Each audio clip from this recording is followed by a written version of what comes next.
నేను అడుగుతా ఉన్నా, ఇదే చంద్రబాబు నాయుడు మీద 24 కేసులున్నాయి. మరి చంద్రబాబు నాయుడు మీద 24 కేసులు ఉన్నాయని చెప్పి చంద్రబాబు నాయుడు గారిని నడి రోడ్డు మీదకి తీసుకొని వచ్చి తన్నడం ధర్మమే అవుతుందా అని అడుగుతా ఉన్నా. చంద్రబాబు నాయుడు మీద కూడా 24 కేసులు ఉన్నాయి.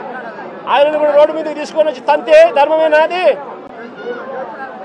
ఇదే పోలీసులను అడుగుతా ఉన్నా, కేసులు ఉన్నాయి కదా అని చెప్పి, పాత కేసులు ఏదో ఉన్నాయని చెప్పి నువ్వు చేసిన పనికి జస్టిఫైబుల్ కారణం కాదది. కేసులు ఉంటే ఆ కేసులు తేల్చాల్సింది కోర్టులు. చంద్రబాబు గారిని రోడ్లో కొట్టాలా అనే మాట జగన్మోహన్ రెడ్డి నోట్లో నుంచి వచ్చింది. ఈరోజు నేను అడుగుతున్నా, చంద్రబాబు నాయుడు గారి మీద, సిబిఎన్ గారి మీద ఉండే కేసులు 24. ఆ 24 కేసుల్లో 22 కేసులు నువ్వే పెట్టావు. నువ్వో మీ తండ్రి గారో ఎవరో మీరిద్దరే పెట్టారు. దాంట్లో 2 కేసులు మామూలు కేసులు, మిగతా అన్నీ కావాలని పెట్టిన కేసులు అనే విషయం నీకు బాగా తెలుసు. ఏంది 22 కేసులు? ఉచిత ఇసుక పేదవాళ్ళకి ఈ ఉచిత ఇసుక ఇచ్చిన దానికి, ఫ్రీ శాండ్ ఉచిత ఇసుక ఇచ్చిన దానికి ఒక కేసు, సిబిఎన్ గారి మీద ఒక కేసు. పుంగనూరులో బాబు గారు దాడి చేయించారు. బాబు గారు పోయి పుంగనూరుకు పోయి హెలికాప్టర్లో పోయి ఆడ దాడి చేయించారు, అదొక కేసు. పబ్లిక్ మీటింగ్లో జనాల్ని ఇబ్బంది పెట్టాడు, అదొక కేసు. సభలో, ఒక పబ్లిక్ మీటింగ్లో, ఒక సభలో లౌడ్ స్పీకర్లు వాడారు, అది ఒక కేసు. తిక్క చాదస్తం కాకపోతే అసలు ఈ కేసులా? కరోనా మీద అవగాహన కోసం అవగాహన చేసిన దానికి సోషల్ మీడియాలో ఒక కేసు. ఇన్ని కేసులు పెట్టి బాబు గారి మీద దొంగ కేసులు పెట్టి ఎవరితో పోలుస్తాడు? మా హాఫ్ టికెట్ పాయింట్ ఏస్ ఇక్కడ మీరందరూ అర్థం చేసుకోవాల్సింది ఏంటంటే, ఎవరితో పోల్చాడు సిబిఎన్ గారిని? తెనాలిలో 3 రౌడీ షీటర్లతో పోలుస్తాడు. 3 రౌడీ షీటర్లు, పిల్లకాయలు.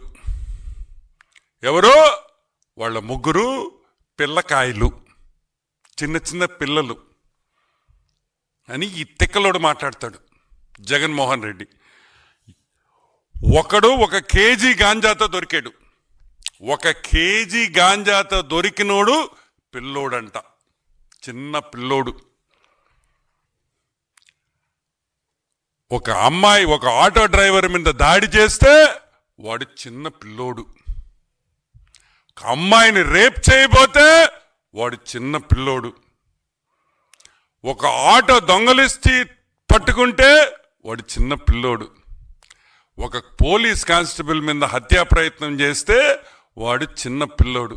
వాళ్ళ కోసం మా తిక్కలోడు వాళ్ళ కోసం తెనాలికి పోయి పరామర్శిస్తాడు. పరామర్శించింది కాకుండా చంద్రబాబు నాయుడుతో పోలుస్తాడు. ఈరోజు నేను అడుగుతున్నా, 1 సంవత్సరం అయింది నువ్వు ఓడిపోయి.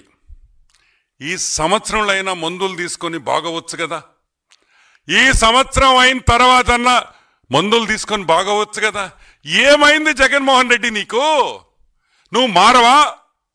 ఎవరితో ఎవరిని పోల్చాలో కూడా తెలియదా? గాంజాయి, అమ్మాయిల్ని రేపు, పోలీస్ కానిస్టేబుల్ హత్యా ప్రయత్నం చేస్తే వాళ్ళు చిన్న పిల్లకాయలు. నువ్వేంద్రే? ఈరోజు మేము అడుగుతున్నాం, నువ్వేంద్రే అని అడుగుతున్నాం. నువ్వు కూడా చిన్న పిల్లకాయడివా? నువ్వు కూడా ఒక చిన్న పిల్లకాయవా?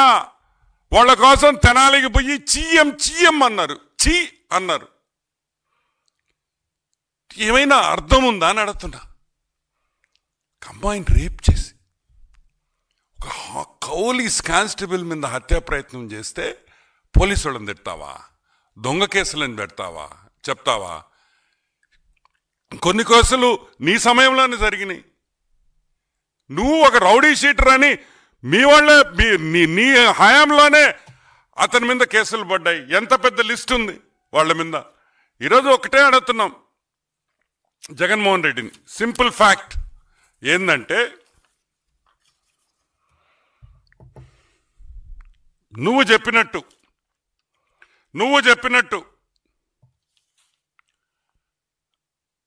చంద్రబాబు నాయుడిని రోడ్లో ఈ కేసుల కోసం కొట్టాలంటే నిన్ను దేంతో కొట్టాలి అని అడుగుతున్నాం. ఈ రోజు నిన్ను దేంతో కొట్టాలి?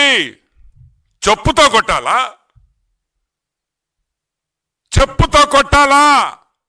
ఎందుకంటే ముగ్గురు హీనుళ్ళు, ముగ్గురు రౌడీ షీటర్లు, రేపులు, గంజాయి కేసుల్లో ఇరుక్కున్న వాళ్ళతో పోల్చి చంద్రబాబు నాయుడిని వాళ్ళలాగా లేడని చెప్పి రోడ్డు మీద వచ్చి కొట్టమంటావా బాబు గారిని? ఈరోజు మేము అడుగుతున్నాం, నీ గురించి మాట్లాడతాం, వాళ్ళ గురించి పక్కన పెట్టు. 31 కేసులు ఉన్నాయి నీ మీద. ఈడీ కేసులు 7, సిబిఐ కేసులు 11. ఇప్పుడు నిన్ను దేంతో కొట్టాలి అని అడుగుతున్నాం. చెప్పుతో కొట్టాలా లేదా? నువ్వే చెప్పు అని అడుగుతున్నాం. సరే, 3452 3452 టైమ్స్ నువ్వు కోర్టు అడ్జర్న్మెంట్ తీసుకున్నావు, కోర్టులో వాయిదాలు తీసుకున్నావు. దానికి నిన్ను చెప్పుతో కొట్టాలా? అది ఒక వరల్డ్ రికార్డ్. 3452 సార్లు కోర్టు కేసుల్లో వాయిదా తెచ్చుకున్న ఏకైక మగాడు హాఫ్ టికెట్. అది మగోడు కాదు, ఏకైక హాఫ్ టికెట్ జగన్మోహన్ రెడ్డి అని కూడా నేను మనవి చేస్తా ఉన్నా. సరే, పెద్ద లాయర్లు పెట్టుకున్నాం. Who is who of the legal industry? Harish Salve, Abhishek Sanghvi, Mukul Rohatgi, ఇటువంటి పెద్ద లాయర్లు పెట్టుకొని ఈరోజు నువ్వు జైల్లో నుంచి తప్పించుకొని కేసుల్లో ఈ రోజుకి కూడా ట్రయల్ చేయకుండా నువ్వు బయటపడుతున్నావంటే దేనివల్ల అని కూడా నేను మీకు ఎక్స్ప్లెయిన్ చేస్తా. ఒక్కొక్క లాయర్కి, నేను చెప్పిన పేర్లలో ఉండే లాయర్లు పెద్ద లాయర్లు అంటే సుప్రీంకోర్టు లాయర్లు, ఒక్కొక్కరికి 12 నుంచి 25 లక్షల వరకు ఫీజులు కట్టాలి. ఒక రోజుకి కాదు, ఒక గంటకి. ఒక రోజైనా ఒక గంట అయినా ఒక్కసారి కోర్టుకు వస్తే, ఒక సుప్రీంకోర్టు పెద్ద లాయర్ సుప్రీంకోర్టుకి నీ కేసు మీద వస్తే 12 నుంచి 25 లక్షల వరకు వాళ్ళ ఫీజు ఉంటాయి. ఈరోజు నేను అడుగుతున్నాను, ఈ రోజుకి ఆల్మోస్ట్ మా లెక్క ప్రకారం 6,904 కోట్ల రూపాయలు, 3,904 crores ఈరోజు ఓన్లీ లీగల్ ఫీజ్లో జగన్ ఖర్చు పెట్టినాడని మా అంచనా. ఎందుకంటే ఈ రోజుకి ఈ కేసులు స్టార్ట్ అయ్యి 5,000 రోజులు అయింది.